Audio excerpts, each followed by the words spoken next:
Floating on in, this is Ouraclaude. It is very hot right now because I just took a shower. And when my hair is drying off, the heat just gets completely trapped. If I want to, like, I have my clothes on, right? And then the heat just gets more trapped. So it's, I can feel it. I can feel it. Whoa. Alright, hopefully it's gonna be okay. Alright, so today's gonna be... Actually, how long has it been since I last... I think the last time I drew was... I mean, technically the ending screen, but...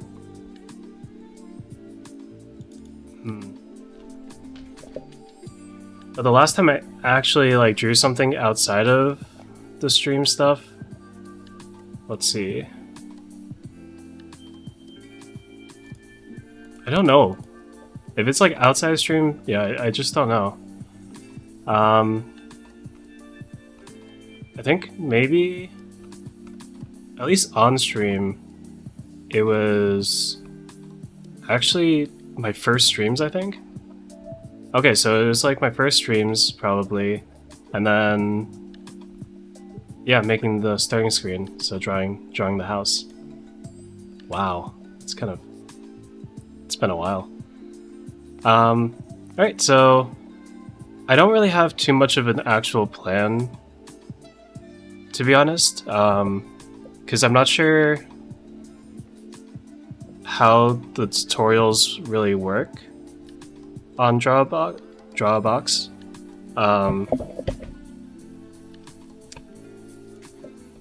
But it looks like they have videos, and then I guess I'll just like listen to the videos and then I guess do some of the exercises. Okay, so they have some... Oh wait, this is 9 minutes? It's nearly 10 minutes. Oh shoot. This is a bad plan. Okay, so the plan I should have made was watching the videos first and then just coming on and drawing. Well, alright, well, I guess I'm just gonna watch the video. You're probably just gonna hear it, but again, this is Drawbox. It's the link to it is gonna be in the description. So Drawbox was off of the person who made Reddit's subreddit called let's see, I think it was like Drawing Fundamentals or something. Since then they've closed down the subreddit, but they still have the free resources for the lessons. So those are the lessons I'm going to be following. They also do have a premium service with some masterclasses, I think, through this new Masters Academy.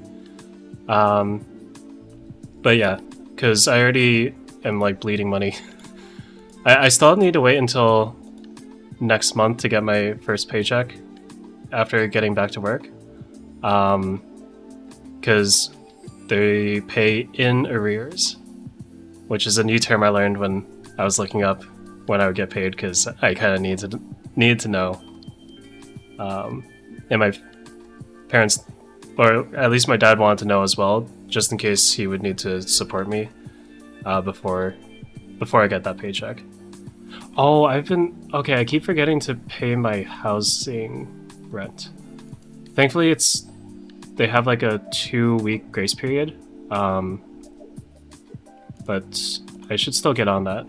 Alright, so, yeah, so if you go on Drawbox, they have their lessons starting from lesson 0.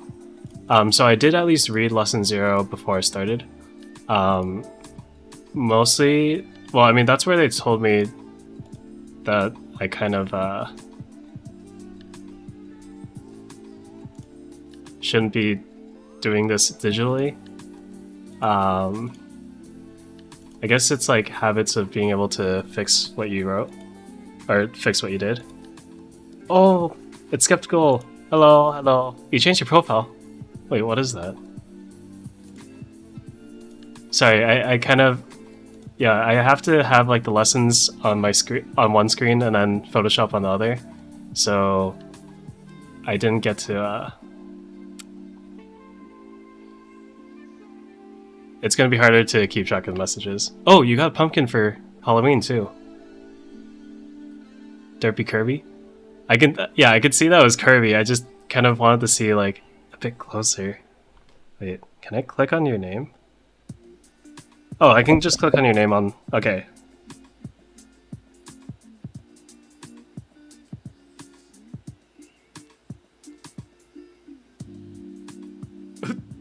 Yo. Your stupid try. The video that you said was kind of stupid. 1.7k views? Jeez. Oh, that is a really derpy Kirby. Oh, yo. Okay, so when I was younger, I think it was around the time when I like first picked up Super Smash Bros. Melee. I really got obsessed with the fact that Kirby could like... Was that Melee? Or maybe I played a... No, but at that time I had played Melee as one of the first games I had that had Kirby in it. So then I got obsessed with like like Kirby sucking in the other characters and like getting their powers. So I drew an entire sheet, like I think it was like 2 or 3 pages of a bunch of different like Kirbys with different powers. So like, oh wait, actually yeah, it was powers, not just characters. So like I drew Kirbys with like all the Smash characters. I drew like all the different elemental powers. I probably drew like Tank Kirby or something. And I completely forgot about the fact that I'd drawn these until my dad pulls it out from who knows what kind of drawer that he has in his room, and he just silently like took it out, showed me, and I was like, oh my goodness. Oh my, it unlocks so many memories. And I don't know why I spent that much. I think I was more creative as a kid, so that's why I like, yeah, I ended up drawing all of them. But like, if it was me nowadays, yeah, I don't think I would be doing that anymore. You ready to celebrate Halloween though? I can't remember the last time I celebrated Halloween. I think it was like probably when, oh, in college you could get a free water bottle if you went to a dining hall with a costume on. So I think that was the last time I dressed up for Halloween. Yeah? Yeah. Do you ever do pumpkin carving? My family and I would like set out a ton of newspapers on the kitchen floor, and then just like, yeah, we would all carve the pumpkins together out there. No? It's kind of a bit of work. Yeah, I think more recently my parents would probably just like buy the pumpkin, not carve it, and then just like have it out on the porch during Halloween season. And then when it started to rot, just like throw it into the woods for the animals to eat. Although I feel like I remember that there was a time or two where, yeah, there was like a time or two where the pumpkins were just eaten while they were like partially eaten when they were just sitting on the porch. Porch? Do I call it a porch? It's just like some stairs. Oh, I remember there was I don't remember like which social media it was on, but there was this post of like a bunch of it was some kind of like company that had like a lot of artists in it, and then like a graphic design company or something, and then they had like a pumpkin carving contest, and the one that won was just like a dirt face pumpkin. Oh, payback on your siblings. As long as it's harmless. As long as it's harmless. You could probably get some ideas off of like... I mean, you probably know where to look. There's a lot of ideas that are like harmless. Because I prefer harmless pranks. Like, in America, there's this one show called America's Funniest Home Videos. That would show like sometime before like Jeopardy or something. The amount of like people just like getting hurt in some of those videos was kind of no. Yeah, it wasn't exactly funny at all to us, to my entire family. And I also don't like actual harmful pranks, quote unquote pranks that some people do for clout. Yeah, just harmless pranks are really good. Like the one that I saw recently was this guy who brought a Nerf gun into a shooting range and was like, he asked the guy at the desk if he could shoot, and the guy's like, "What kind of ammo are you using?" He brings out a briefcase, opens it, and it's just like full of Nerf darts. And then, dude, the guy behind the desk just rolls with it. Oh, it was so good. Stand behind the door and yell. That's what I used to. Yeah, that's what I used to do to my brother quite a bit. Yeah, I think that's pretty harmless unless they like fall over. But I feel like if it's you, I feel like you could be a bit more creative with how you scare them. I believe in you being able to come up with something a bit better. Okay, I should actually get started. Yeah, right? They say it's just a prank. I mean, it's a meme. It's a meme by now, right? That some people are just like, oh, it's just a prank, but no. It sucks. It sucks. Alright.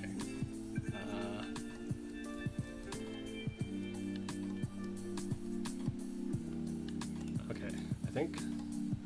Yeah, this aspect ratio I'm pretty sure is normal paper size.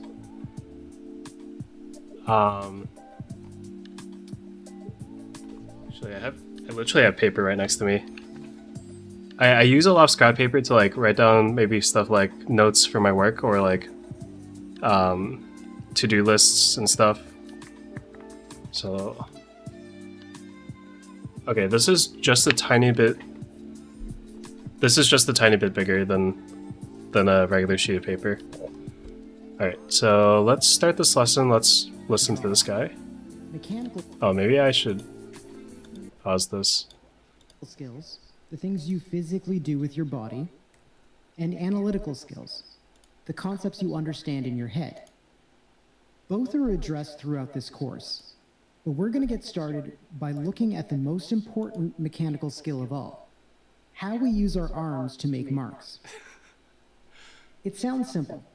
After all, you've been using your arms to do all kinds of things throughout your whole lives. But while you're probably very familiar with the mechanics of writing, you are probably equal. Oh, I didn't think about this. What? Shoot. What pencil size? What Photoshop pencil size is a regular pencil?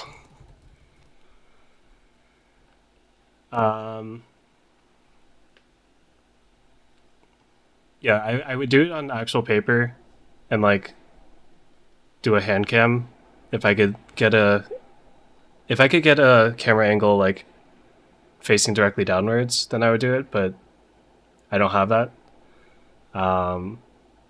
Yeah. Maybe in the future if I end up getting something like that, then I'll set it up for my drawing practice or drawing streams.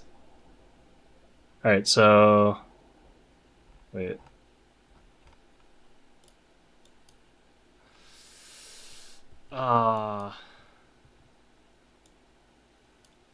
Is this the proper size? Maybe I should go with one.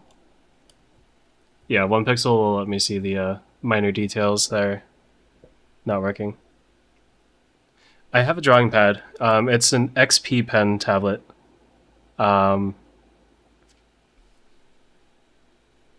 Yeah. So that's what I was using for like drawing my starting screen stuff, and then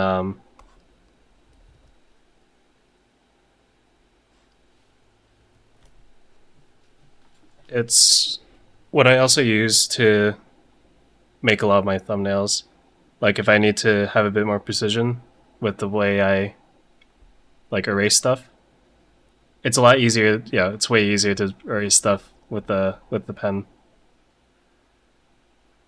This one was actually, I feel like it wasn't too expensive either. Let me see. I keep delaying starting to learn, but I feel like, yeah, it's nice to. I realized how nice it is to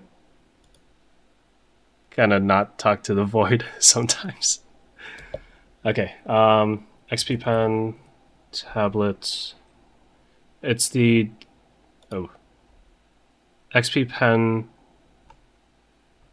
Deco 01 V2 drawing tablet. It was kind of, yeah, it was just like a reasonably cheap option ish. Oh wow, no, okay, never. It was like, it was $60. Okay, so not too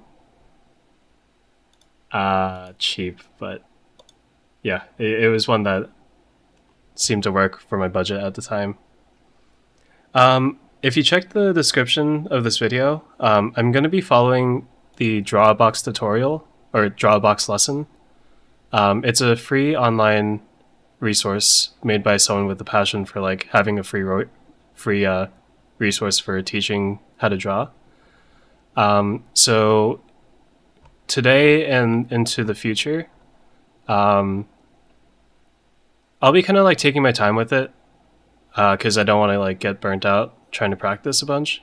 But yeah, I'll just be following these lessons until I can have at least enough of a fundamental basis to start to come up with different exercises for myself.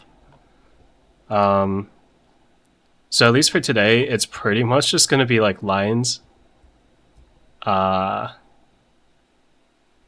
and some like perspective. So going back to like the first time you learn how to draw kind of lesson. All right. So let's get fully back. Unaware of the other ways in which your arm can be moved and how this can impact the marks that you produce. Movement occurs from joints, like the wrist, the elbow, and the shoulder. And often different parts will move in concert, pivoting on multiple joints at once, without you having to think about it. If you reach out to grab a glass of water, for example, you're not thinking about every part that needs to move in order to reach your goal. Right. You just do it.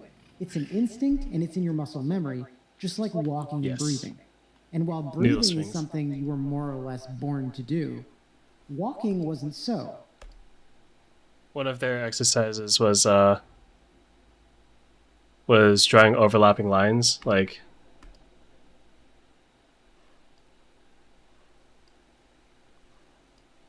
this.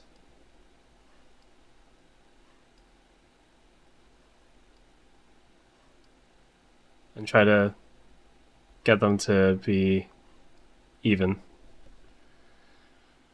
I feel like this is kind of like, for me right now at my level, this is like shooting an arrow into another arrow.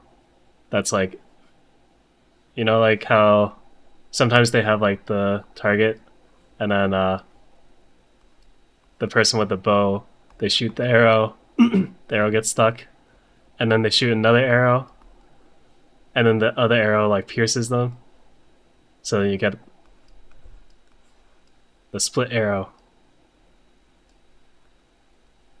And then the other arrow. As you can see, I absolutely need these lessons. I can't even draw a circle. I mean, a lot of people would struggle with drawing a regular circle, right?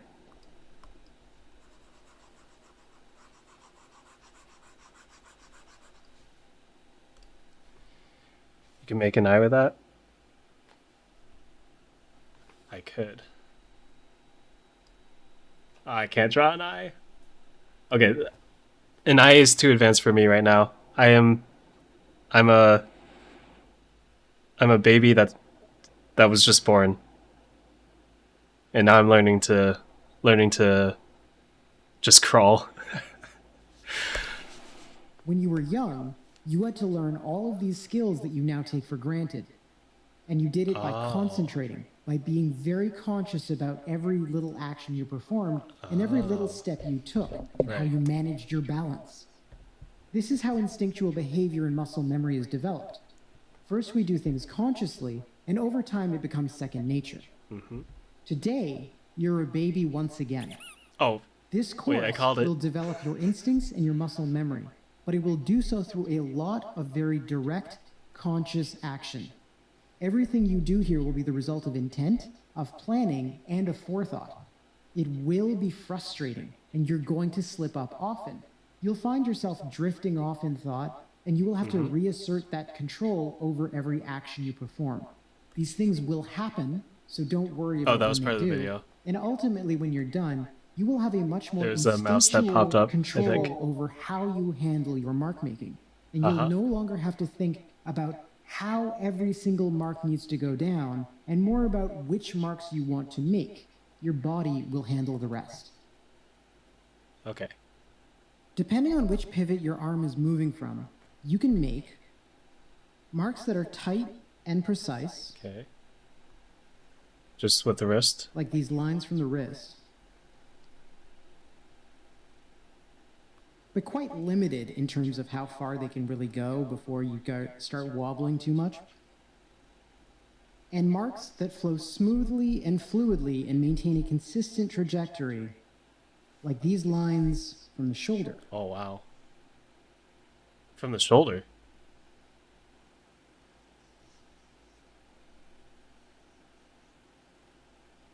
Oh.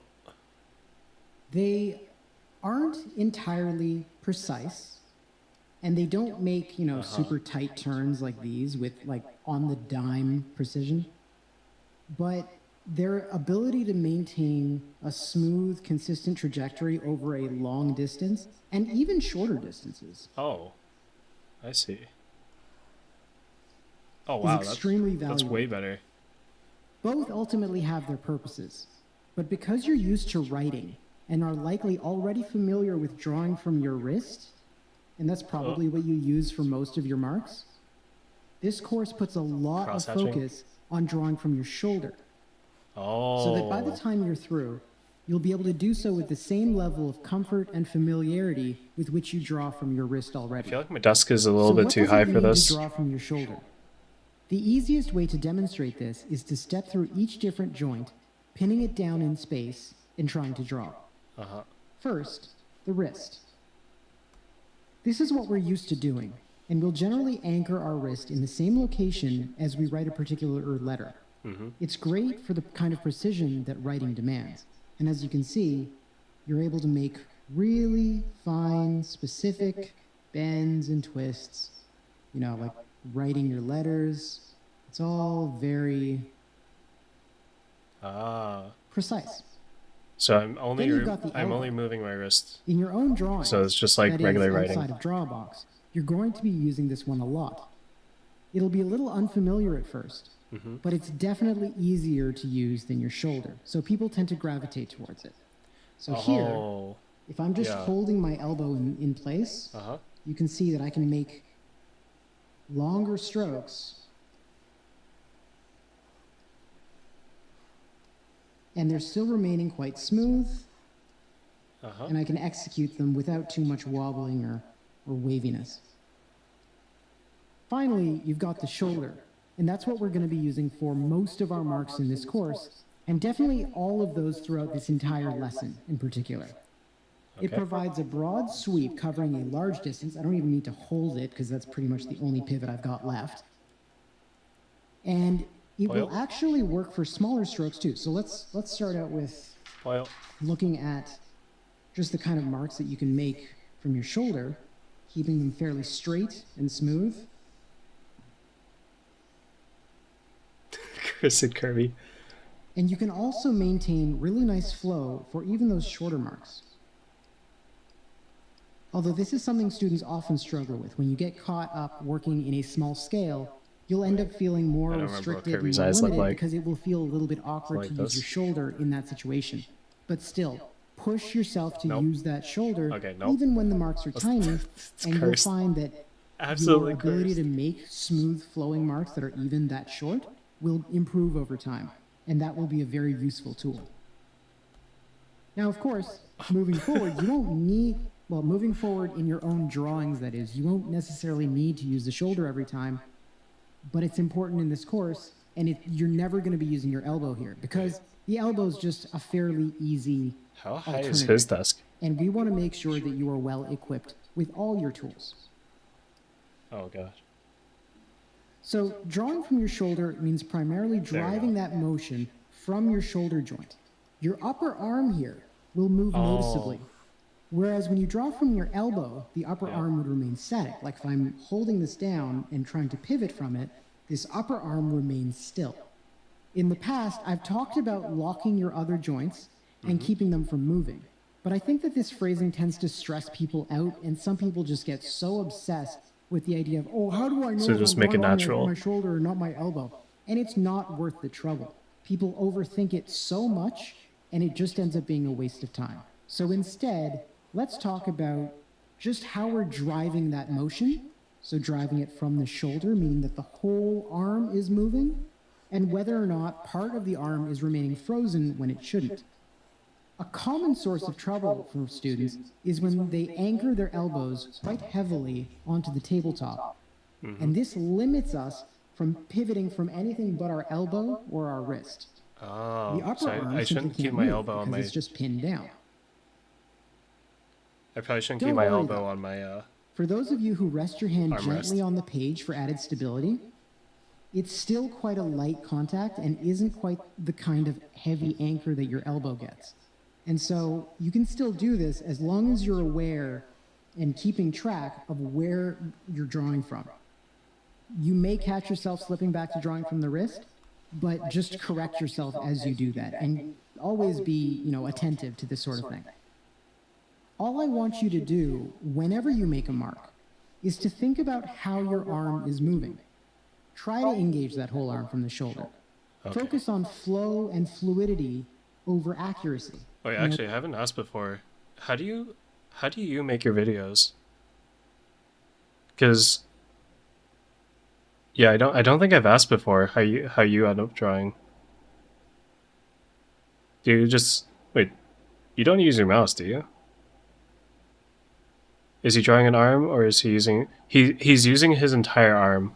So like he's explaining how like these kinds of smaller details, if you like lock your hand so it's only your wrist moving. Like if you're just writing like your name or something.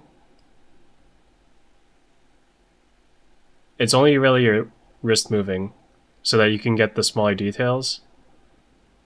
But then if you want to like draw more comfortably, especially if you want to make like a longer line, you don't want to lock the wrist.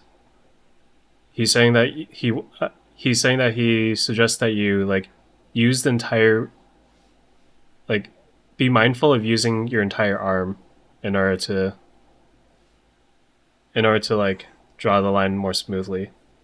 So like if I were to draw this line with my wrist only, it's much harder to keep it straight. Versus, yeah. Okay, maybe in terms of keeping it straight, it's going to be kind of dependent on your skill, but yeah, but like allow your entire arm to be used when making a stroke. Yeah, I mean like I think for both of us, like the drawing we've mostly done would just be like stuff that's smaller, right? But if you're like, especially if you're drawing on an actual like piece of paper, right? There's the entire piece of paper, so you do have the ability to like move your hand all the way across. I think, yeah, this is probably what they mean by don't do it digitally, because if I drew that line, if I drew this line that I just drew on like on a piece of paper with a pen, it would be yeah, it'd be more noticeable where the kinks are. So like this only goes to pixel precision. so it's gonna like smooth itself out in some way. Like you can actually see some of the individual pixels here. Um, yeah, so I'll be doing these exercises on actual pencil and paper, or pen and paper, just to simulate it properly. Um, oh, you use your fingers. Oh wow. Wait, I feel like I've. Wait, is it? Isn't it an appropriate one? Sorry, one sec. Let me check if it's on. Okay. What was it called?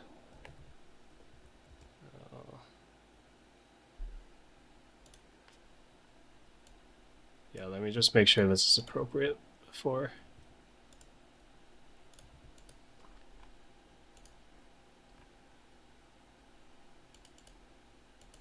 Okay, not appropriate. There's this one. There's this one comic, or Japanese comic manga, um, where there's someone who draws on their phone. So that yeah, that just reminded me of that.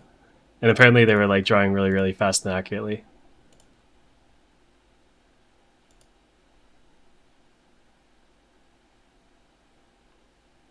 Okay, let's get back to the video.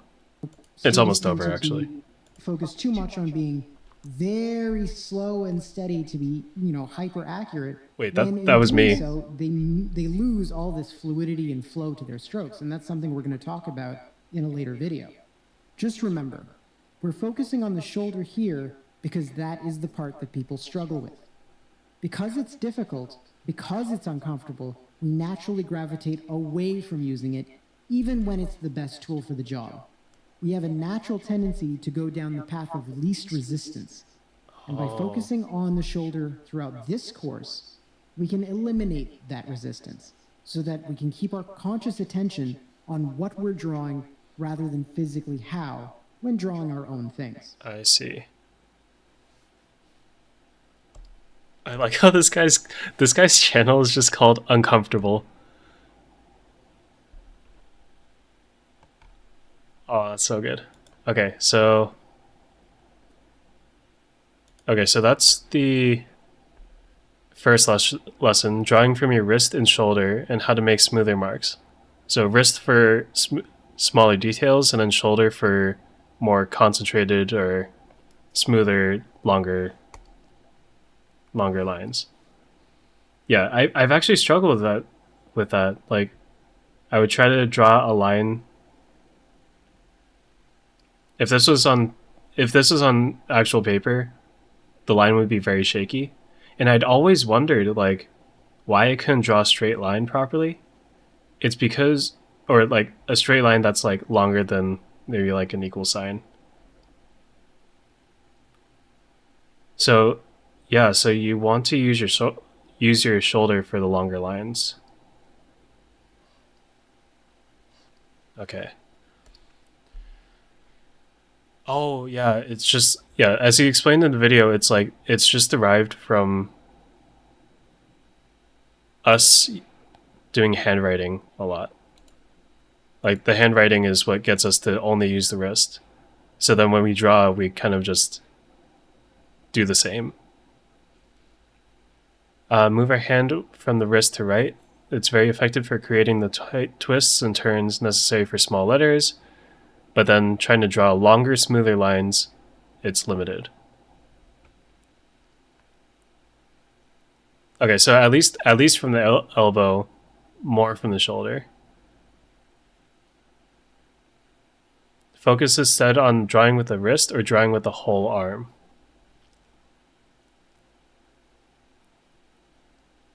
Yeah, so just use whichever pivots are suitable for the task.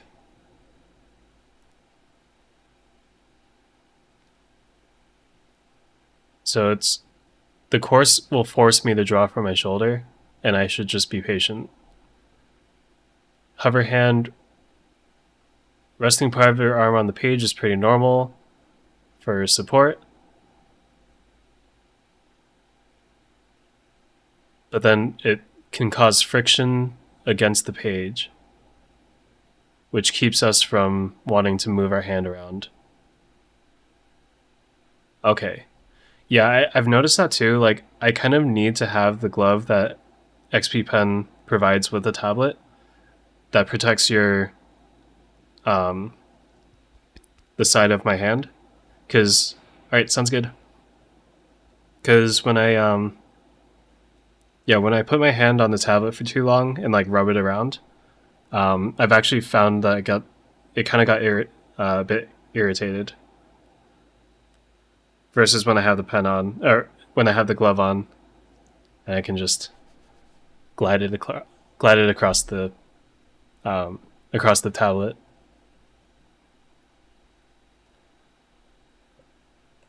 Okay, so some people are familiar with the overhand grip one might use when drawing with a pencil or painting with a brush.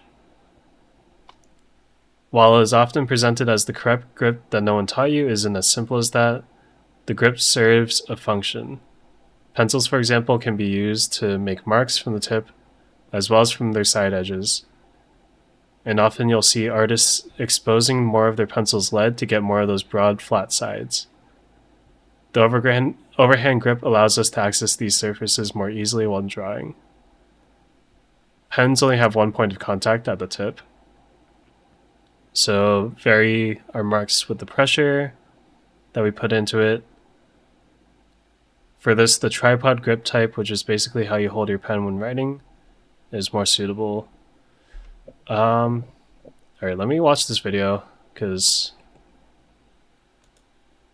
I don't exactly know what pen grips they're talking about. Different tools are used with different grips.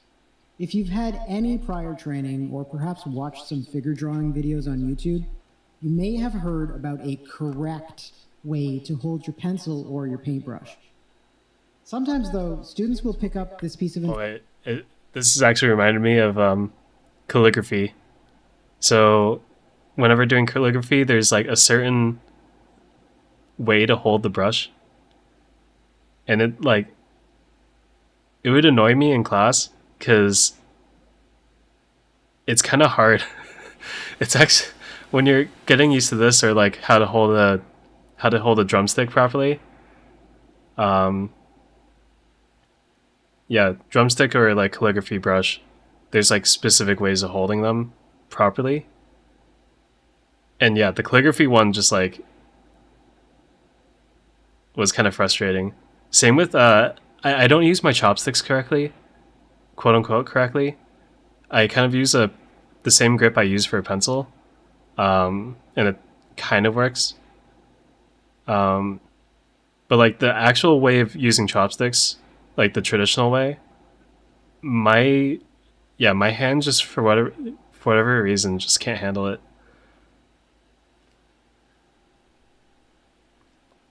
Oh, you regret testing it? Wait, was it testing your ability to scare your family? Okay. Yeah, but hopefully, I mean, like, holding the pencil versus a calligraphy brush is much easier. Information, and then become a little overzealous, applying it to everything. So I'm gonna skip through. So people talk about a pencil. A little bit. Often tools, like pencils, will have more of the lead exposed than you're used to. Oh. We'll do it using a knife, but I mean, I'm not going to teach you that here. We don't use pencils in this course. But anyway. I see. You can see how there's all these different surfaces exposed. Oh. The side, the tip. That's why they get these little angles here. And they can. You know how like sometimes artists will have the pencil. Oh god. I need to go from the shoulder. They have the pencil, and then at the tip they cut it so that there's more lead at the end. Yeah, so he's talking about this exposure. Oh no, it's a game? Video game? Oh, come on. Can be used to provide all kinds of different marks on the page. Like... Oh, right. I've actually seen this before. I haven't actually used this in a while, so it's not really sanded properly, but you get the idea. Sanded. Okay, so the point of This it is grip, to. this overhand grip, So if you have the lead cut like this, you have the point in order to draw like lines like this. You also have like the sides in case you want to draw like a thicker line. And then you also can hold the pen like let's see.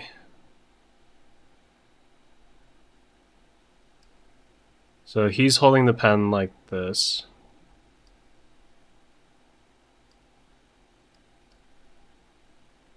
Or pencil.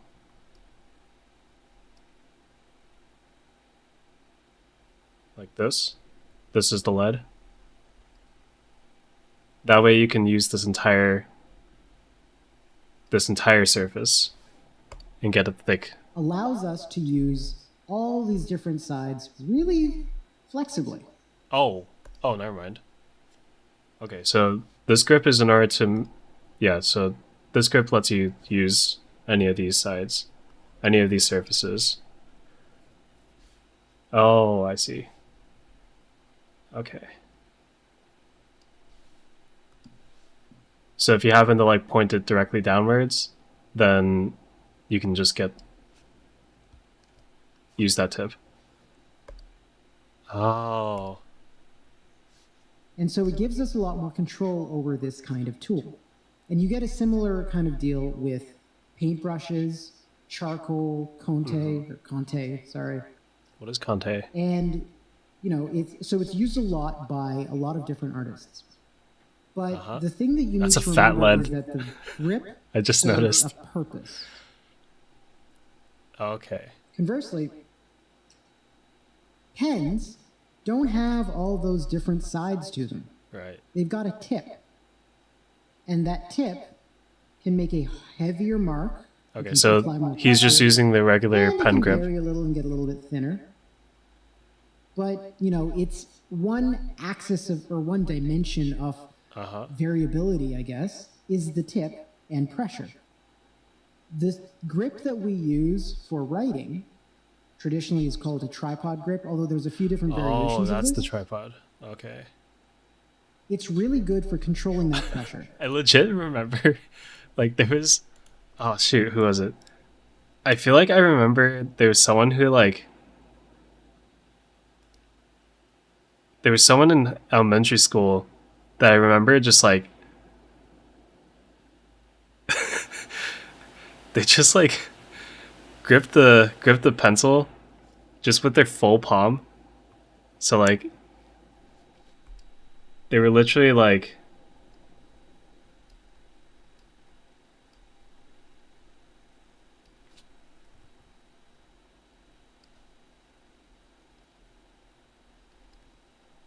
like this.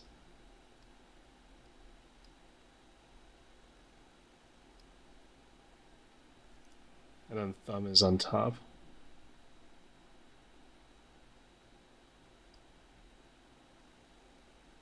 They literally like wrote like this.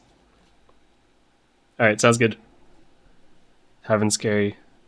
Good luck with that. Yeah, so one of my classmates would legit hold their pencil like this.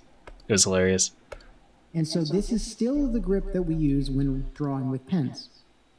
We Okay. don't try and use an overhand grip because in that context, we can barely even make marks because these Right. pens tend to draw better or their ink flows better when you've got I mean, a I higher have a nib angle. for... Some people will really push For the this idea pen. of drawing with an upright angle, 90 degrees. I Mm-hmm. usually draw at more of a maybe, I don't know, 60, 70 degree angle. It's still pretty high, but it's a bit more comfortable. Cheaper pens, though, will have poor ink flow and will require a higher angle. So Okay. keep that in mind when buying your tools. So one thing to keep in angle mind of the is pen that itself. the Not the angle of like the angle that you draw at. but rather the angle that the pen is from the table. So like, let's say I'm holding my pencil.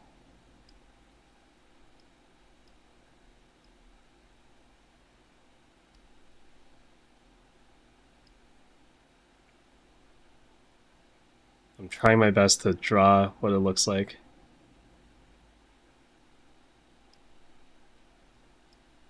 But it's not working. It's not working, man. Okay, like a pen like this.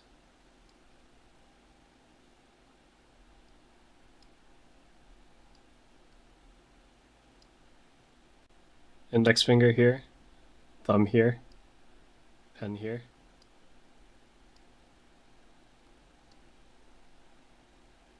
And then let's say that there's a page that I'm drawing on. So it's this angle here, angle theta.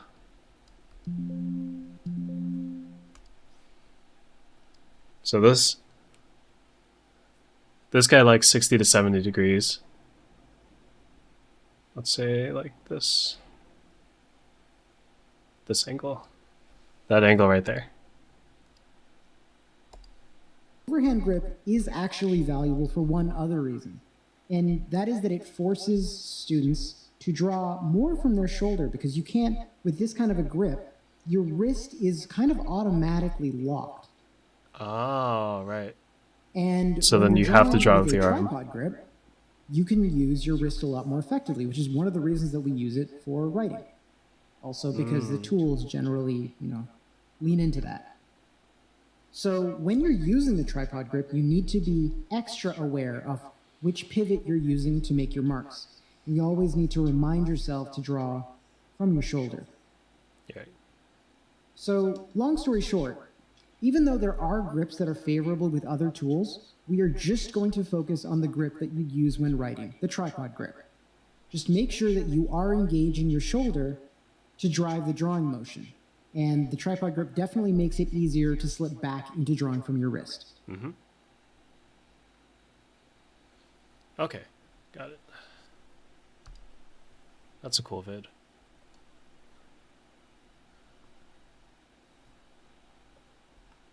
Is that all of the... I think that's all of the, like, discussed parts before we go into the exercises. Okay, superimposed exercises is the first one I learned from... I'm guessing Peter Han is their mentor. Keep this in mind in order to avoid any mixed signals. When doing the exercises from draw a box... Oh. Shoot. That's how you say draw a box. Okay, draw a box is just one word. Only the D is capitalized. Okay, the logo makes it look like it's 3 words. Oh, whoops. Alright, follow my instructions even when they're straight from Peter's. When following along with him, do what he says instead. Alright. This exercise is pretty straightforward. Start with a simple straight line with the ruler. Now they want you to draw directly on top of that guideline and repeat the stroke freehand 8 times.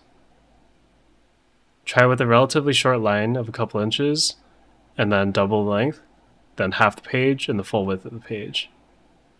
As the stroke gets longer and longer, it will get more and more difficult. Also try some arcing lines and even some waves, though the waves will definitely be very difficult. Yeah, I can imagine. Purpose, confidence. As you draw superimposed strokes, you're not going to be able to see where your pen is drawing because your hand will be blocking it. This will make it particularly difficult to guide the stroke as you go. Ultimately, that's the point. Not meant to guide the stroke as you execute it. Push forward forward confidently. Let muscle memory do it. Some students find that looking towards the endpoint can help in this regard. Okay, so common mistakes: wobbling. Suggest that your head is hesitating and not quite giving up. Control. You're guiding your hand consciously. Trust in your muscle memory. This will result in what's called fraying on one end, where they kind of break apart towards the end, but it's normal. Will reduce with time and with practice and time. Mistake: fraying on both ends. Fraying on the far end is normal and expected at the stage. Fraying on both ends, however, suggests that you're not taking the time to position your pen correctly at the starting point of your guideline. Kind of just winging it. So that's what I'm doing here. You can see that the start of my strokes all start at different places.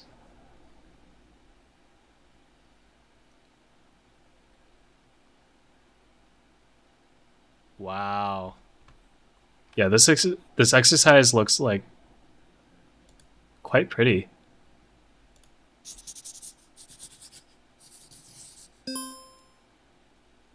The superimposed lines exercise is one that is all about teaching students that it is more important that we draw our marks confidently than accurately.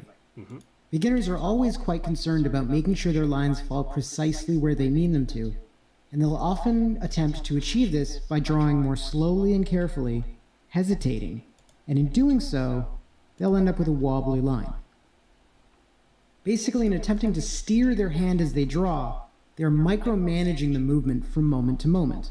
Every time they catch themselves falling off their intended path, they correct the motion. And every correction adds in turn a new little turn to the trajectory in a mark that's supposed to be straight. Of course, as a beginner, you cannot and should not expect yourself to be able to produce pristinely smooth and accurate lines. We can, however, choose to focus on one first. The fluidity of a line, that is, how smoothly it flows, is a factor that is controlled primarily by how we choose to execute a mark. That means the steps and process we follow in actually making the mark is what determines this attribute. If we draw confidently and from the shoulder, as we've discussed previously, our lines will flow more smoothly than if we draw slowly and hesitantly, when our lines will wobble and become much more stiff. Other attributes, such as accuracy, will improve with practice, although there are other things we can do to adjust our approach to improve that as well. And we'll look at that in a later exercise, when we start talking about the ghosting method. Ah, I see. So this actual exercise is fairly straightforward.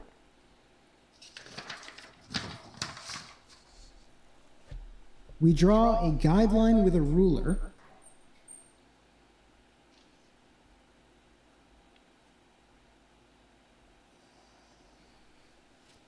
Okay. Oh. And then we attempt to superimpose a new line right on top of it, freehand, about 8 times or so. And Okay, feel so free this is to where you rotate the kinda- page as needed. I'm gonna rotate my body a little bit. Oh wait, actually I should make this I should just make this crooked. Yeah, like this. For now, I want you to focus mostly on straight lines, starting with shorter ones, like maybe 2 inches, something Oh my god. that long maybe, and then working your way up. But you can mix some curves in there as well if you like. Oh god. Here's what it looks like when you've done a whole page. Notice that I worked with shorter lines, medium, longer lines, and a few curves. Oh, this is Although why if you don't said wanna don't do it the curves, digitally. that's fine too. There are a few issues we Oh my need to look goodness. into for when doing this exercise. First and foremost is wobbling. And I want to make sure that this shows up on camera, so I'm going to exaggerate Sit up it. straight. But when you're trying to follow a path and you draw very slowly, as previously explained, you're gonna end up with a wobbly line. Oh, there we go. Okay. This is because we're choosing to draw in a manner that prioritizes accuracy over flow, and we end up hesitating instead of drawing confidently. So this is a hesitant line. My goodness. Drawing confidently is a choice, and we can demonstrate that by simply taking a piece of paper and drawing random lines on it as quickly as we can. Getting a bit better. Notice that these marks don't have any wobbles. They're not necessarily straight, but they are confidently drawn, Oh, jeez. and they are smooth, maintaining a consistent trajectory. Uh-huh. Drawing confidently doesn't mean drawing quickly, but drawing fast does make it impossible to hesitate. So by doing this, you can show yourself that regardless of, a naturally shaky hand, you are capable of drawing a smooth stroke. And that's really the bedrock of everything that we're doing here. The second issue I want you to look out for is fraying. And I'll draw another example of this. I'll draw a couple, actually, just to help make the point. Okay, maybe I should start smaller.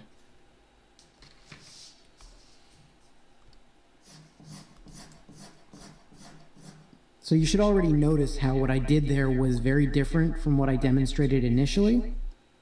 And then this is more correct.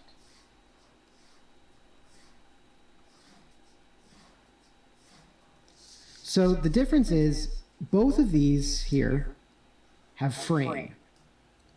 Okay. Both It's of them like have, this is when the you look fraying at that the he's end of a talking rope about. and you've got all those little separating threads. That's what I'm talking about. What we want to watch out for is fraying on both the end where you start and the end that you finish. Actually, if you got it on the end here, it's fine. It's expected that because your lines are going to take off at different trajectories due to, just not being perfect, you're going to end up with a deviation here. There's going to be distances between your strokes.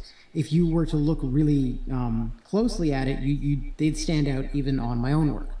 But what you want to avoid is having very much fraying at this beginning, because that's something we can control.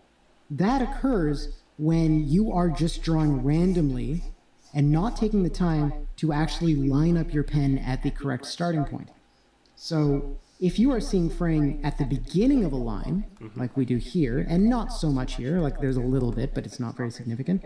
If you're seeing this, that means that you're not taking the time to prepare before you execute those marks. So just make sure that you are making those choices, that you are going through the steps one at a time to execute the mark to the best of your ability.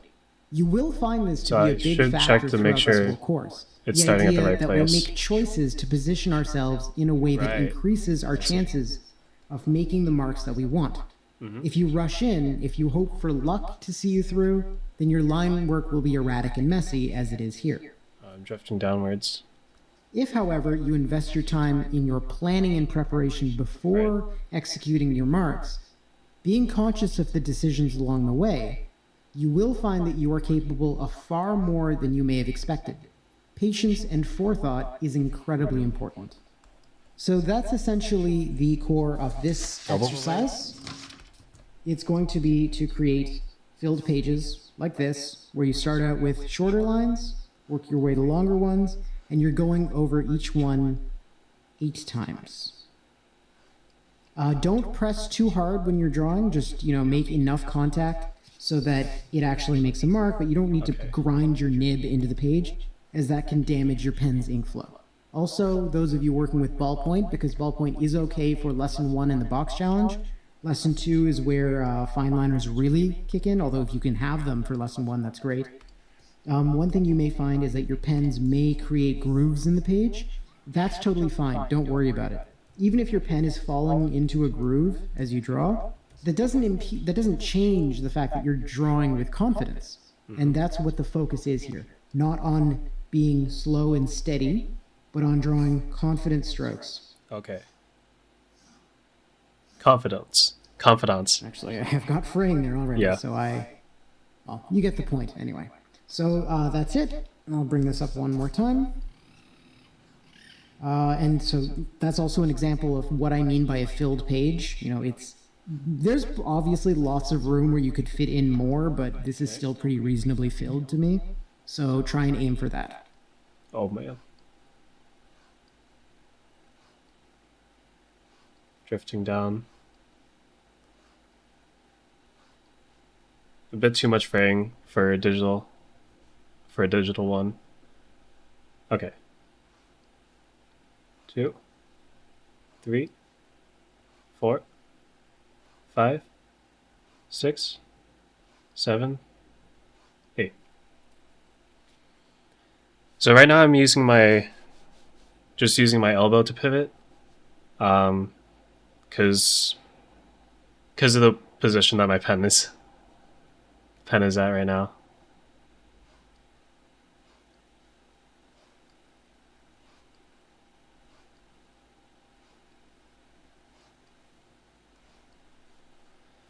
Okay, last one.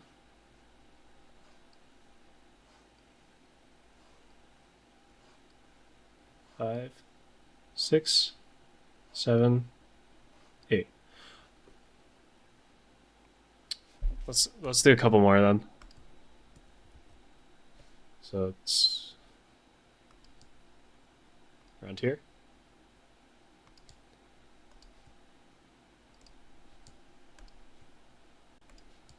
Let's do like 5 more times.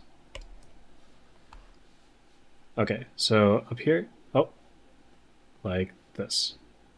1, 2, 3, 4, 5, 6, 7, 8.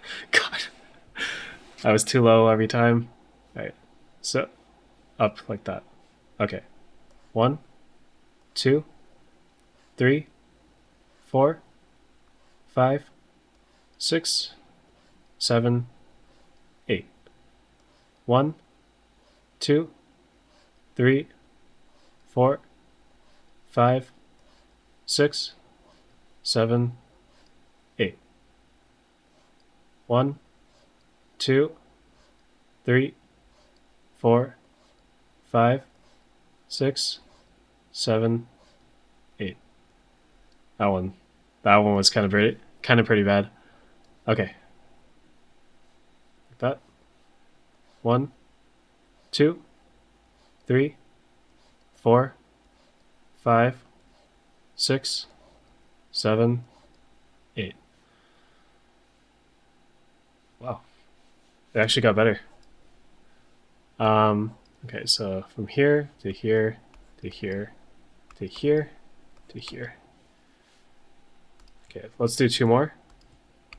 Slightly higher angle this time. 1, 2, 3, 4, 5, 6, 7, 8. 1, 2, 3, 4, 5, 6, 7, 8. All right. So I guess this is kind of like drills, right? I think, yeah, this one looks more frayed because I drew so many different lines. Let's see. I mean, clearly it's getting better, right? Okay, let's do a full page of, well, let's do another page of, yeah, just these like quarter to a third of page line size. So drawing 10th, line practice 2, and zoom in just a little bit, or at least fit screen. Okay, so I'm gonna have, maybe it's like the position of the lines on the page that kind of like change my accuracy.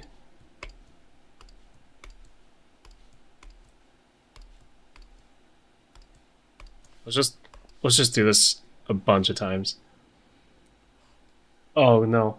2, 3, 4, 5, 6, 7, 8.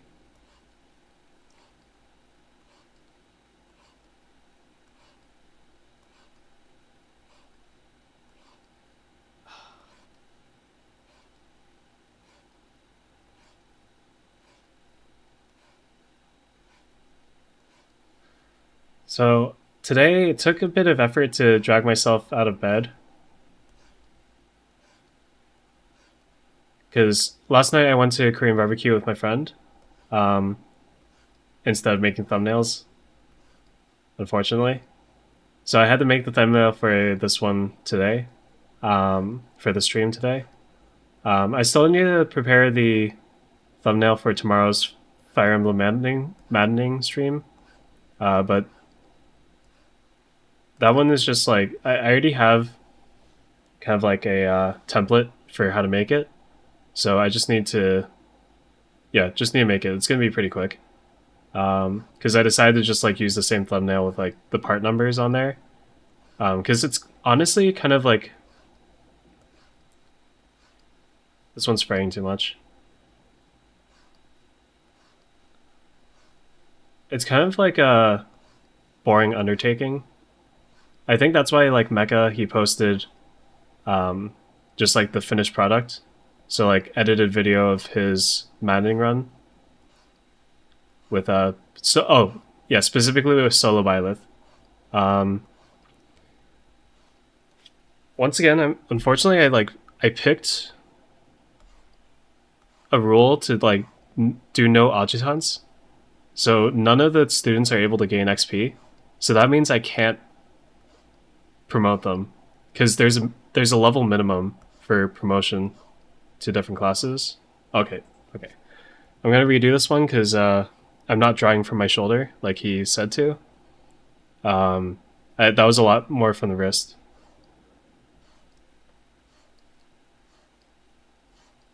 Yeah, so there's a level minimum that you need in order to class change them. And unfortunately, like in the later chapter, oh man, I don't like this amount of fraying. Yeah, in the later chapters that are like harder, I think like almost every person who's done the Byleth solo run has allowed adjutants so that they're able to like complete that one chapter. I think it was like chapter 13. That's just like incredibly difficult unless you, oh my god. It's incredibly difficult because all your students are like going to be a bit too weak to handle the enemies. So you want to kind of just end that map as fast as possible. And yeah, I have actually cheated a little bit, and I took a look at the strategy that they used, which involves using some what are they called? It's been a while since my last maddening stream, so I don't quite remember. The gambits. Yeah. There are a few gambits that allow you to kind of like dance one of your units. So the strategy was to like use like Anna or Mercedes or someone who appear at the bottom left to like dance Byleth over to the boss, and then just like pretty much just cheese the boss like maybe 1 or 2 turns.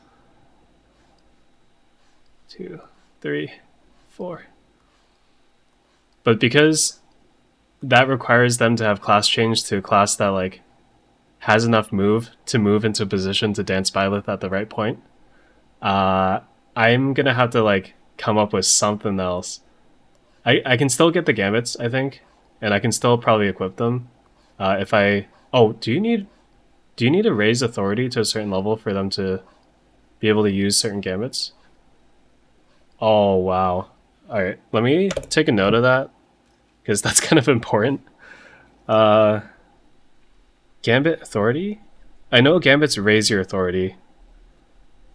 Oh wait, I'm pretty sure, yeah, you kind of need a certain level of authority in order to use some of the gambits.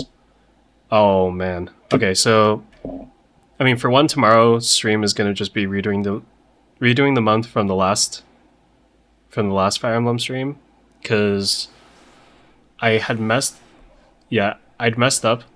Like, if I'm doing the no adjutants clause for my rule set, then I need to have the students just learn their specialty masteries. So like for Dimitri, I'm pretty sure it's like lances and riding, so that they're able to train Byleth after the time skip. Spoilers. Um, well, if you honestly, if you've ever heard of Three Houses and didn't know there was a time skip, then that's gonna be kind of odd. Yeah, so I'm gonna redo the past month. It's probably gonna go by pretty quickly. Um, yeah, it's probably gonna be pretty quick. Let's see what else. What else do I want to say?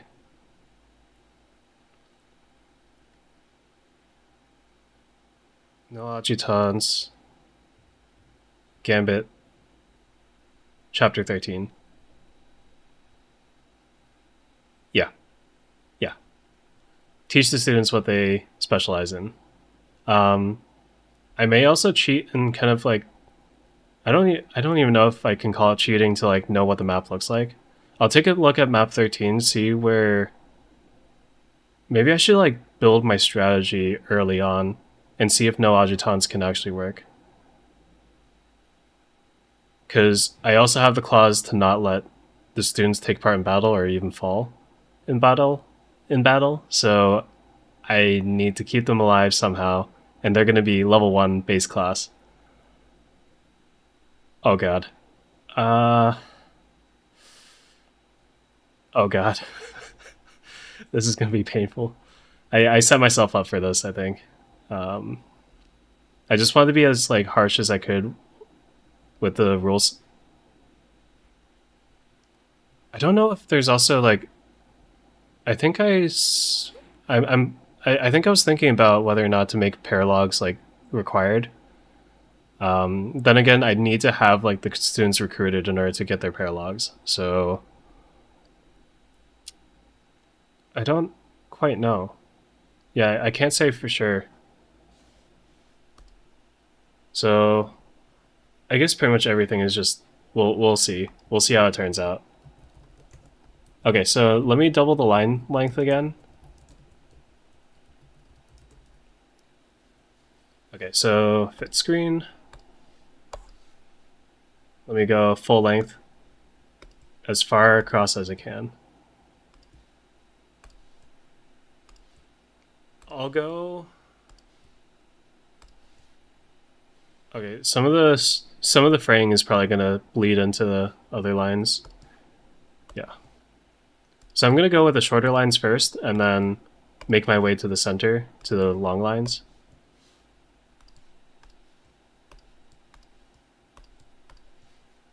Start with what I had on the previous page. I can't even draw a straight line with the straight line tool. Okay, so let's go 1, 2, 3. So I was able to drag myself up out of sheer responsibility, of like self-responsibility. I did make it to the group meeting a bit late, but yeah, it ended up being okay. But there was something that like my advisor was pondering about, like a pretty serious decision to be making. Um, I honestly didn't have any advice for him, considering like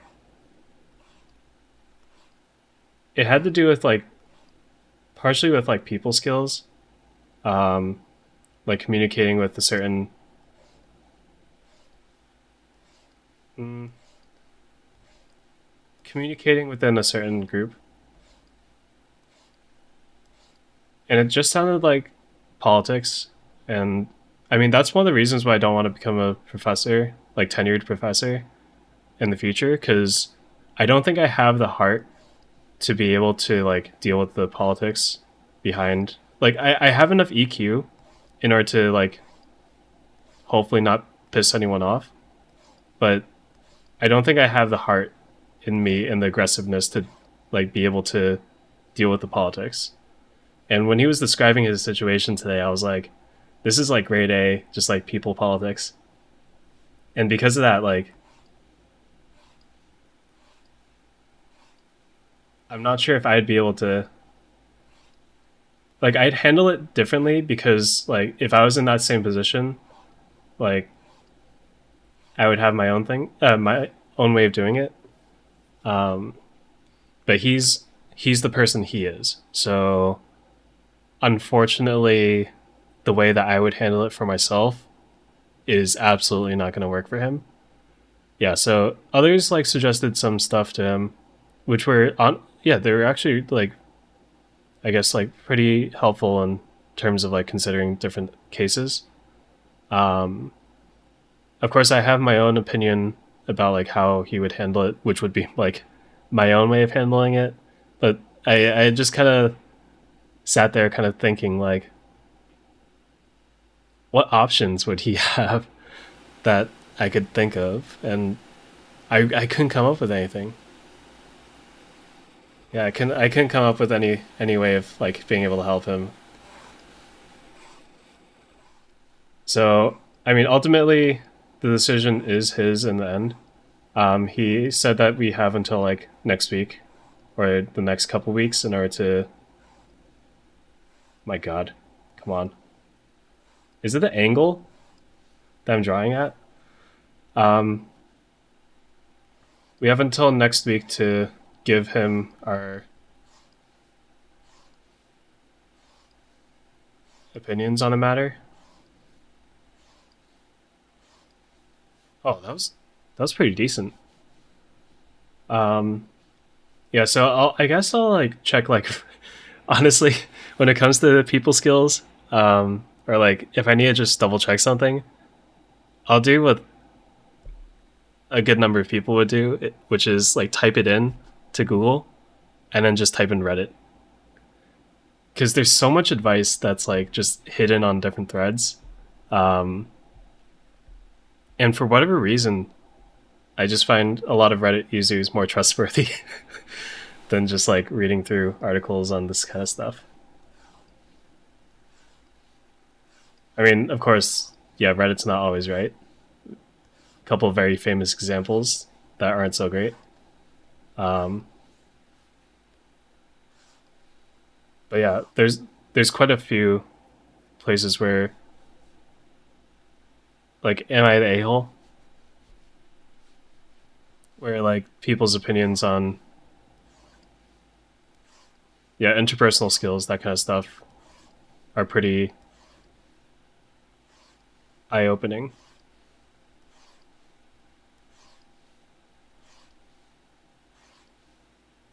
So I'll probably take a look at that kind of stuff to see if there's any like advice that others have had on it. Oh my God, there we go. Okay, so full page lines are kind of wow, that is going everywhere. Okay, full page lines are kind of really difficult. Look at that amount of fraying. Okay, it's like all the timelines in Interstellar crossing each other. Oh, come on. There we go.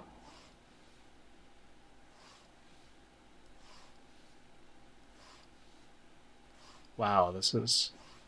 Yo, the full page is actually so hard. What the heck? I can't even get the starting point correctly. So he said that some people find it easier if they like look at the endpoint. So like here, when they're drawing their line. But like considering I have to like look at the start and I'm looking over, maybe I should no, I should be more patient. So if I just like start properly. Oh God. Okay.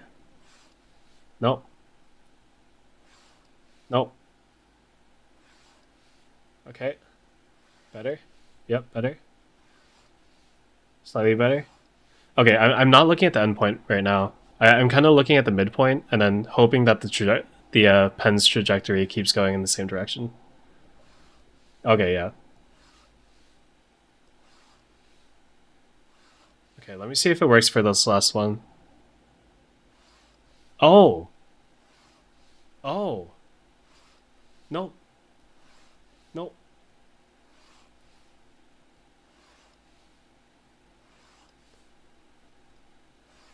Okay, so like looking halfway up and then just following through is actually pretty okay. Wait, let me take a look at the example that they gave. Whoa. Whoa. The example that they gave is like really tight.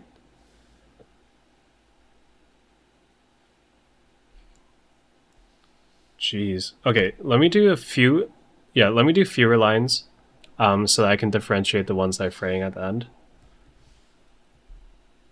I don't know how many of these drawings or how many of these Photoshop files I'm gonna keep though, because I only have so much Adobe Cloud space, I think. Okay, so let's see. Let's do like this. Maybe one down here.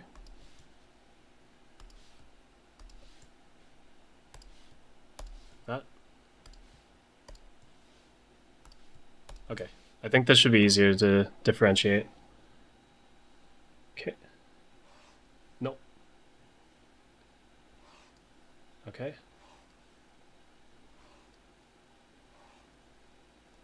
Yeah, drawing with the full arm is actually really helping. This first line was just from the elbow.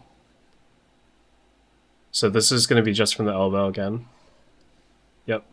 This is going to be with the full arm. Yeah, okay, he's completely right. Drawing with the full arm is so much better.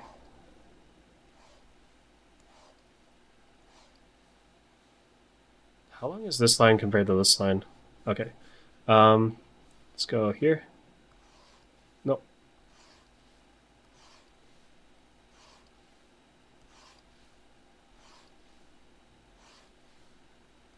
It's kind of curving downwards. Alright, next one. Oh my goodness.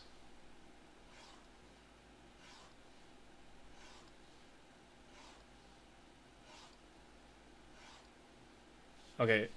I noticed that the ones that actually hit it properly are ones where I kind of like had a better follow through. I could feel that for this line, this line, this line, and this line. Well, not the first one. For these three lines, yeah, I could feel that the follow through of the motion wasn't proper. So then it just kind of like fell out. Oh, actually, this top one, the trajectory wasn't correct in the first place. You're back? Seems like I scared my mom when I acted like I tripped on the stairs. Oh. Making them worried? Is that a good prank? Oh, jeez. Wait, did I change color?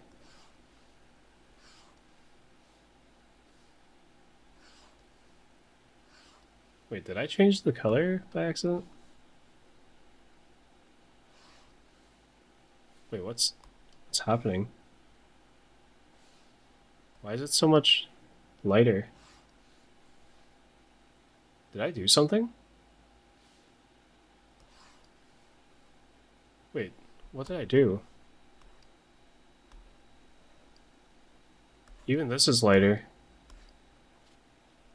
Wait.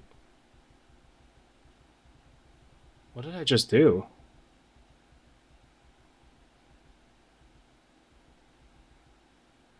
Oh shoot. Redo.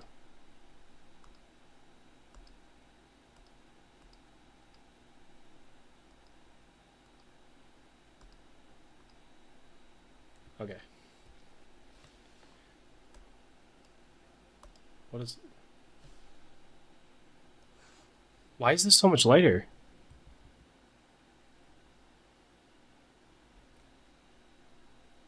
You didn't even flinch? Oh. Dad's a hardened person. Photoshop, color, pencil color, suddenly lighter.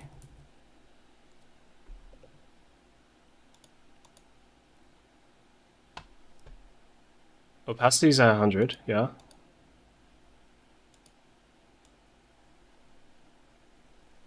Oh wait, now it's back to normal.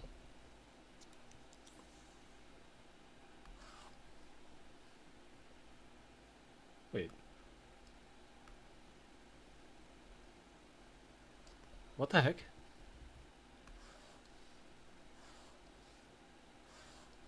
It's not just me, right? You can see that the line is lighter.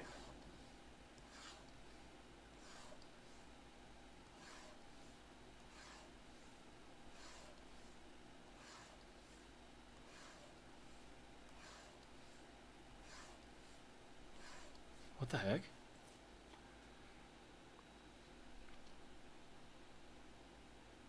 Alright. Everything was fine.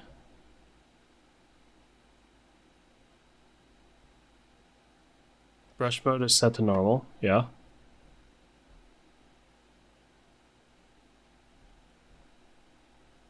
What the heck? Opacity, yeah. Opacity 100.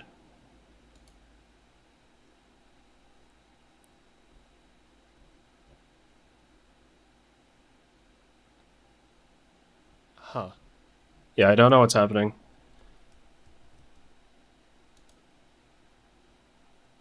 Okay.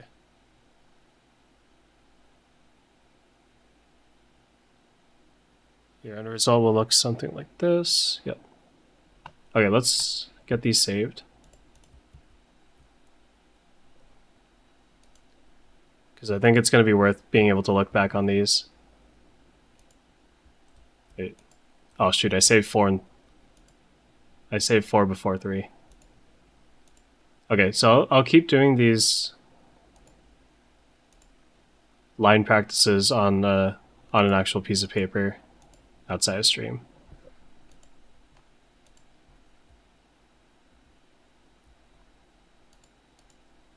Okay, next one is going to be ghosted lines. The ghosting method helps us break the mark making process into a series of steps that allows us to draw with the same confidence while also improving the accuracy of our results. Forces us to think about our intentions. Let's look at each one in turn. First step when making a mark is not to jump in and put ink on the page. Beginners will often do this, and for obvious reasons, leads to poor results. Oh, this is going to be like pretending you're... I feel like this is probably going to be like pretending that you're about to draw the line before actually drawing it. Identify the... Oh, identify the... Let's see. Path. You can even mark them down with little points. Ask yourself what this mark is meant to contribute to your drawing, whether another mark might already be doing that job, and ultimately what you can do to make the mark to the best of your ability. Remember, above all, in this course, we are not sketching, we are drawing purposefully and building things up one step at a time. Yeah, rotating the page is going to be easier. I think I'll just like simulate it by doing what I did for the line practice, which is just doing diagonal lines instead of like pretending that the paper is already turned. Oh, actually, I can... Am I able to set a custom orientation? No. I mean, worst case is I make a larger canvas and then make a slanted rectangle in order to simulate looking at a regular piece of paper, and I can just like rotate that drawing back to normal orientation afterwards. just to simulate it for these streams. Um, yeah. Oh, sorry, I missed the message. Goes the line spooky? It fits. Oh, wait. Do you have favorite Halloween movies? Let me look up the. There's wait. Have we talked about this before? Maybe like last year. There's a chance. Um, it was the Scary Godmother. There's like two or three different Scary Godmother movies or specials, and then they were on was it on Cartoon Network, one of the channels here. And every Halloween they would play it. Some of the animation, I mean, a lot of the animation doesn't really hold up too well anymore, but like, I actually just watched it maybe like 2 years ago, and it was just as entertaining as when I was younger. Yeah, some of the graphics don't look like they held up very well. I noticed this, like, especially for like Jimmy Neutron, the animation, like the backgrounds, did not hold up. Because back then, 3D animation was like still budding. Um, yeah. Well, okay. My favorite Halloween movies are all the ones that are like kid friendly, completely kid friendly.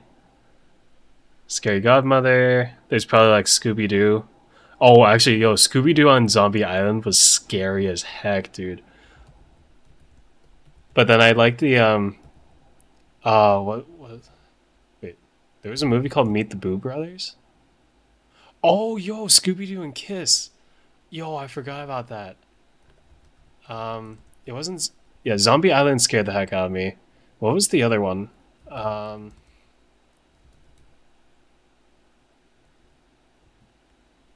Scary Island? No, Scary Island was also kind of freaky because that was the live action one.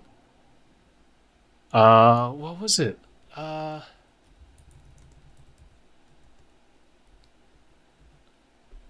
oh, here we go. Scooby Doo and the Ghoul School, where they went to a school that was like full of some monster girls, like Halloween monster girls. So like, there's a werewolf, a mummy, vampire, Monster House. Yo, yes, yes, Monster House. I went to watch it in theaters when it came out. Um, yeah, 2006. Whoa, that's a long time ago. Is it because they're, dude? I forgot about the scene of them going to the arcade and talking to that dude, and the dude like, was it a cookie? I loved watching that when it popped back up as a meme. Oh my god, dude just scarfed it down. I felt bad for the lady though. The twist at the end, how she was the house, like to have been like bullied by, was it kids, and then like she falls into the cement. Dude, that was just sad.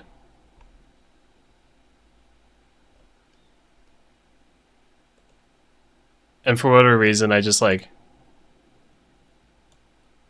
I still remember that one joke, which was like, they found the house's uvula, and it's like, oh, so it's a girl house. Movie gave you chills when you were a kid. Ah, yeah. I don't think I've ever been able to handle horror. Yeah, I've literally just never been the type that likes horror. If it's soft horror like a kid's movie, sure, that's fine for me now. It probably freaked me out a little bit as a kid, but I was able to get through it. But like, dude, I was afraid of the dark. I'm still afraid of the dark sometimes. There's sometimes where it's like late at night because I'm the only one in the apartment, right? So sometimes late at night, I'm just like suddenly afraid. And then I can't get over the feeling of fear.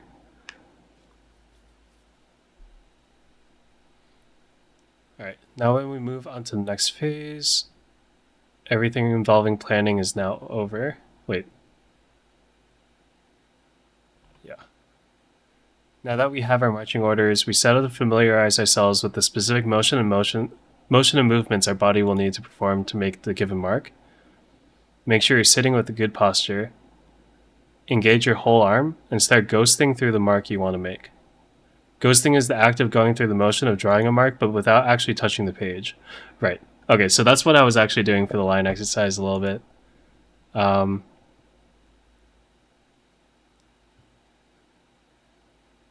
This will help convey to your arm the orders you determined in the planning step and will develop some short-term muscle memory. Yeah, I definitely felt that when I... There's a scene that you remember that... Oh, really scared you. I don't remember too much from that movie. It's been a long time. Been a long. What was that song? There was another song from my childhood that was like, it's been a long time.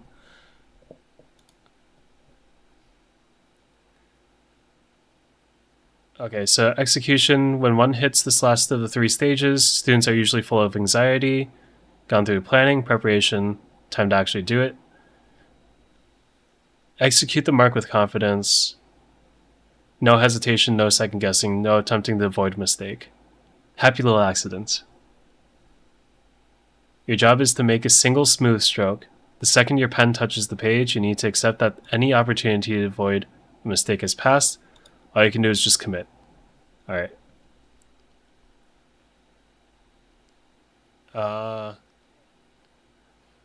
Develop a habit of thinking before you draw. Consider the purpose. And then be prepared. Okay, level 1 line is smooth and consistent without any visible wobbling, but doesn't quite pass through A or B due to not following the right trajectory. Straight shot but misses the mark a little. Level 2 is a line is straight, smooth, and consistent without any wobbling, maintains the correct trajectory, but either falls short or overshoots one or both points. Level 3, straight, smooth, consistent, no wobbling, starts at one point, ends exactly at the other. A lot of students struggle with overshooting the lines, and because of that, they tend to hesitate more. Try lifting your pen off the page the second you hit that end point. Oh, lifting the pen. Oh, that's pretty cool. Oh, that's a really cool mentality to go into it with. Overshooting isn't a big deal right now, but solve it eventually. If it's a wobbly line, hesitating to execute, be prepared for mistakes. Oh, especially because you're doing this with a pen on if you correctly follow the instructions. We can still work with a line that's smooth and even, but there's not much that can be done with a wobbly one. You could also be drawing with your wrist rather than your shoulder. Reposition yourself. Arcing lines. While this can be related to not drawing from the shoulder, some people will find that they have a natural tendency to arc their lines slightly when attempting to draw one that's straight. Consciously arc your lines slightly in the opposite direction. I mean, that's kind of a pretty simple fix, right? Or a simple way of fixing it.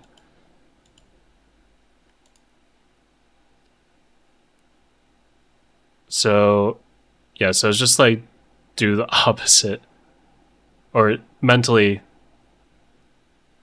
approach it by doing the opposite, and then it'll naturally even itself out. Over time and practice, your brain will associate this motion with a straight line. Eventually, you won't have to be so conscious. Cool. Example homework, fill a page with straight lines using the ghosting method. How you do this is up to you. As shown below, fill the page with points, draw lines between them. Don't worry about overlapping or clutter. Put the time into the ghosting method for each and every line you produce. Okay.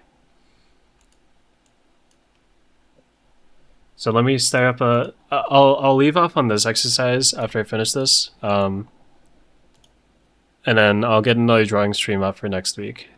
But in the meantime, I'm going to be doing these two exercises on a regular pen and paper. Ghosted planes look so cool. Yeah, that's pretty dope. I'll probably be on Twitch after this, actually. I'm gonna get a few of my dailies done. But then I'm gonna get onto Genshin and maybe some League again.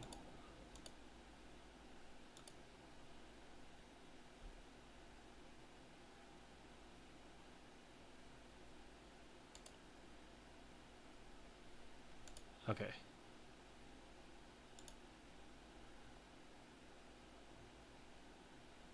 Wait.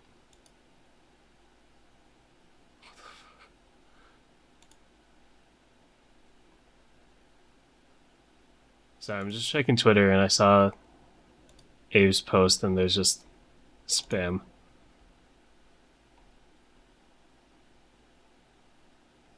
Let me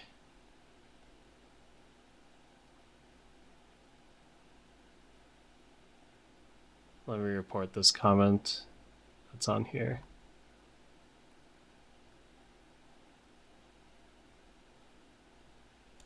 Wait, how do I...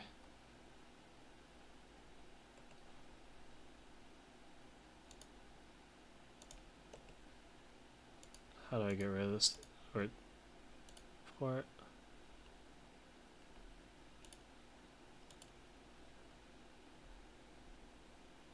Okay.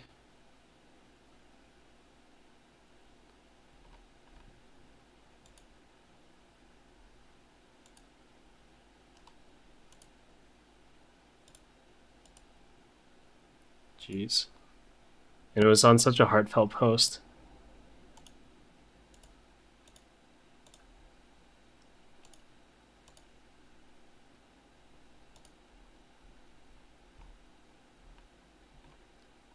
Okay.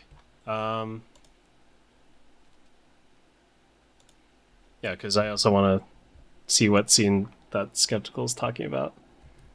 Drawing 10, 15, 10, 5, 23. Ghosting. Oh wait, ghosted planes. What does ghosted planes mean? Oh shoot. Ghosted lions. I've honestly also... Okay, so in terms of the paper that's due this week, I'm honestly kind of lost on what I can contribute with anymore. Because, like, it's gotten kind of... We have a few things left, but, like, I've looked into it a little bit, and I have no idea where to start. It's so...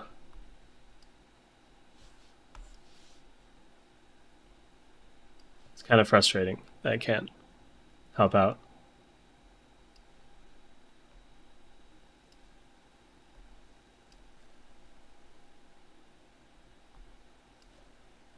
I'm just gonna throw these all over.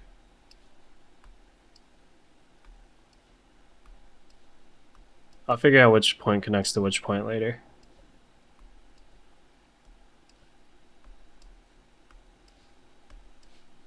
Because I'm gonna be doing the ghosted lines anyway.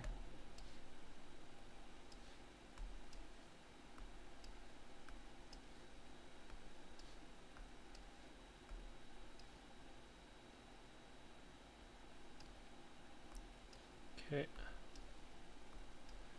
Yeah, but I'll be looking into the paper a bit more tomorrow. After Fire Emblem. And we'll see. We'll have to see. Okay, let's do this line here. Oh god. Okay. Let's do here.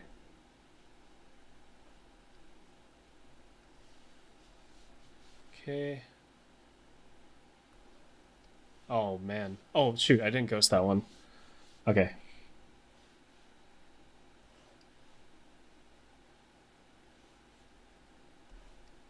Oh shoot, this is so bad.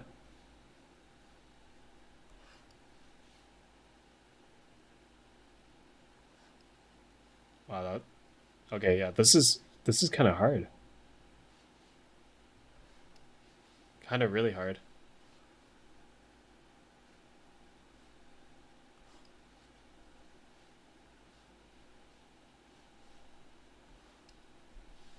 Yeah, this wobbling, don't have that. Don't want to have that.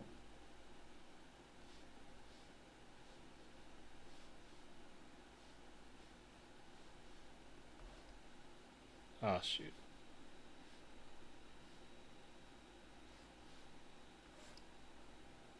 Shoot.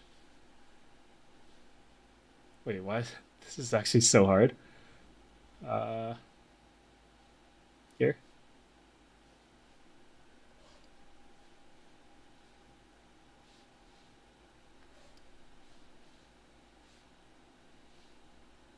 Here.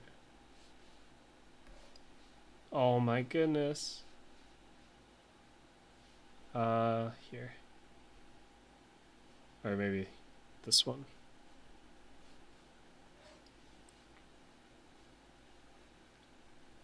I don't know if it's like doing it on Photoshop that's making it harder to be accurate with this.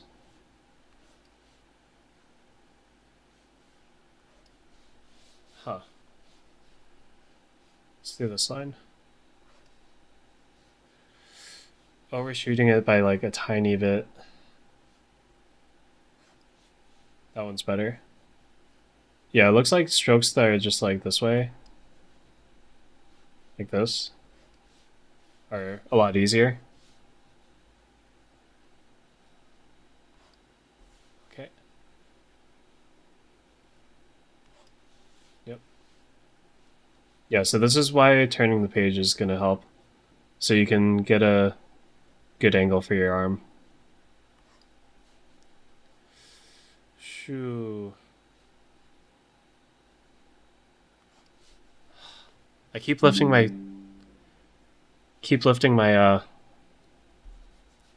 pen a bit too slowly.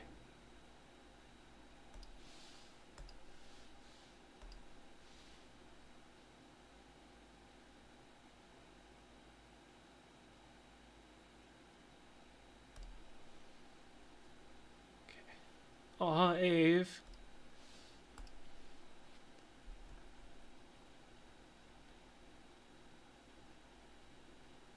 Never stop improving your trade. Keep getting better one step at a time, and you'll find that self-improvement will trump external recognition any day.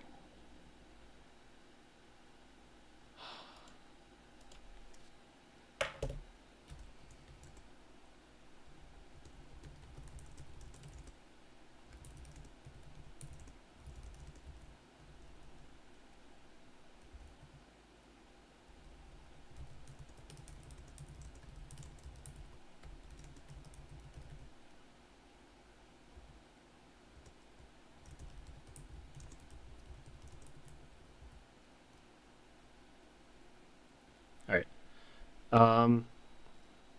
Yeah, it looks like I feel like this practice I kind of need to do it on a regular regular sheet of paper, so I can like yeah, because I feel like for digital stuff, there's like a connection between like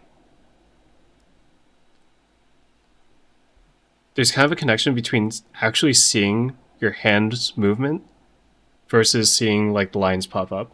Because like I can like draw all these lines as much as I want, but in order to like actually get the pinpoint accuracy, I need to see like my pen touching the point, and then I lift it.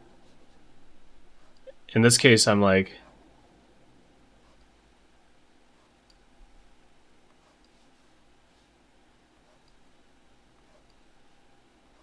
Okay, actually, no. Never mind. It works just the same.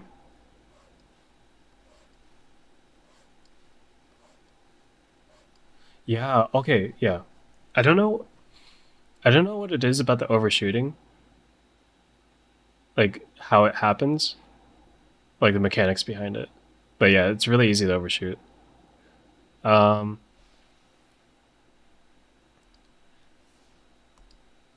okay, yeah. I kind of wanted to keep this stream relatively short.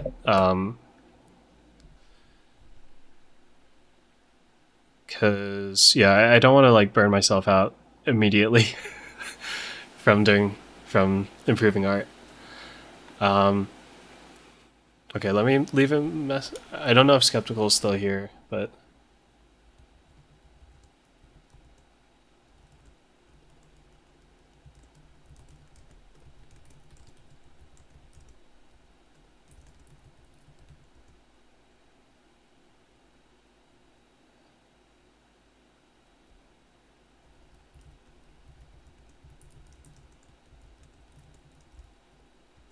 let me see. If you find it, feel free to DM it to me on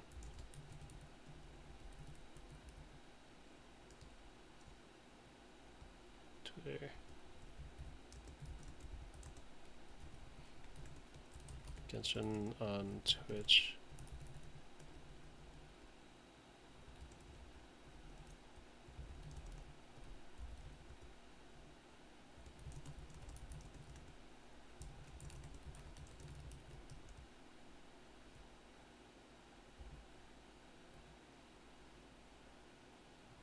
Okay, yeah, I'll just let him know about this. Um, yeah, but I'm kind of really excited to like actually properly start on my drawing journey. Because it's one of those skills where I feel like it's going to be really helpful for yeah VTubing activities in many ways, far more ways than one. Um, and yeah, I might be able to like do something with it, uh, do something more with it with my streams. Yeah, but I'm gonna make this like a gradual journey. I also want to take time to be learning Japanese as well. Um, Although Japanese, I don't think I'm gonna be doing streams of it anymore. Um, if anything, yeah, because I'm learning out of Genki, and I'm pretty sure it wouldn't be good for me to like show the material on a stream. I'm still small enough that like it, people aren't gonna find it as easily, but yeah, I don't want to push my luck. Um, yeah, and I don't think I want to like stream Duolingo or anything. All right. Well, in that case, this has been Ouraclaude with some beginner drawing, and I'll be on Twitch in maybe yeah like 20 minutes after I get a few dailies done, for games that need to have the dailies done earlier. Um, and yeah, this is gonna be this is gonna be fun.